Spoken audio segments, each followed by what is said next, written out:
Namo Amitabha. Thank you for joining me for our daily practice check-in. Listen, listen, listen. This beautiful sound calls us back to our true home.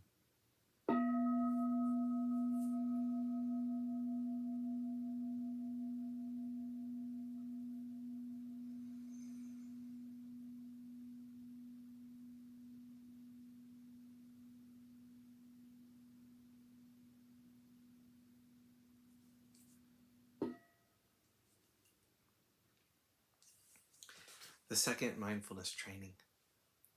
Aware of the suffering caused by exploitation, social injustice, stealing, and oppression.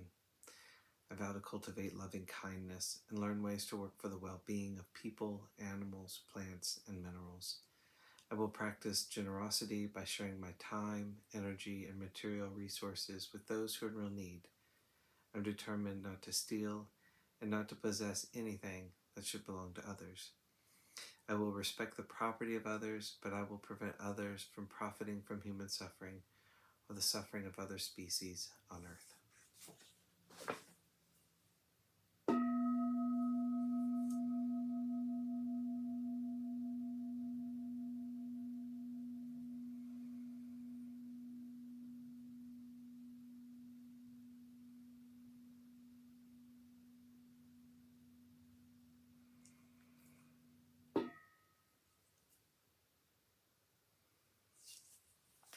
For Dharma lessons, we're reading Pure-Land Zen Pure-Land, the letters of Patriarch Yin Kuang.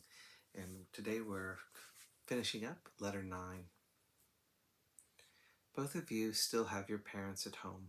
Therefore, you should keep explaining the Pure-Land method and the accounts of rebirth to them, so that they may develop the mind of joy, believe in the accounts, and follow the examples therein. If you do not repay your filial debts in this way, even if you are filial in the mundane sense, what good will it do your parents at the end of their lives? You should wake up and hasten to ensure that at death, your parents will participate in the Lotus Assembly.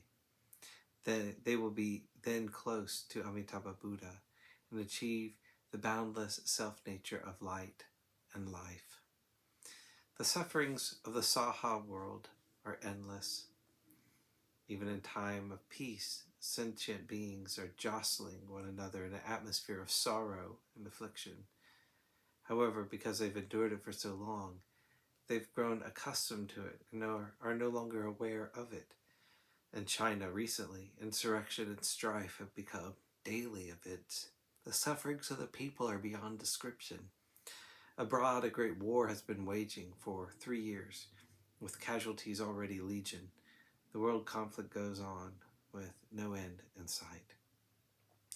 This tragic situation is caused by the karma of sentient beings and is a precursor of an extended period of disturbances to come.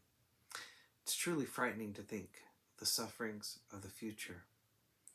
I hope that both of you will develop the Bodhi-mind and seek rebirth in the Pure-Land to achieve the fruits of Buddhahood swiftly before returning to the Saha world to rescue sentient beings.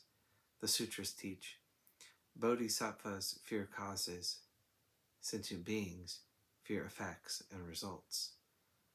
Bodhisattvas, being wary of evil results, eliminate evil causes.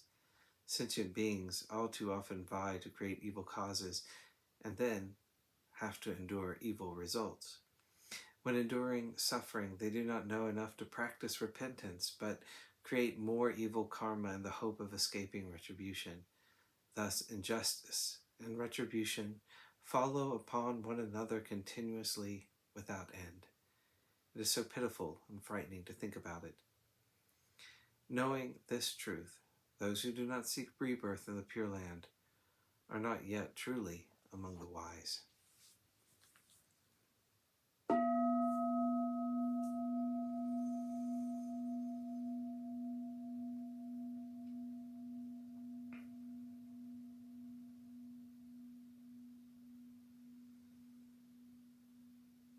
May all beings be well, may all beings be happy, may all beings be at peace.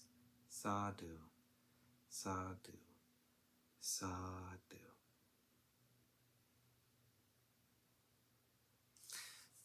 Thank you so much for joining me today.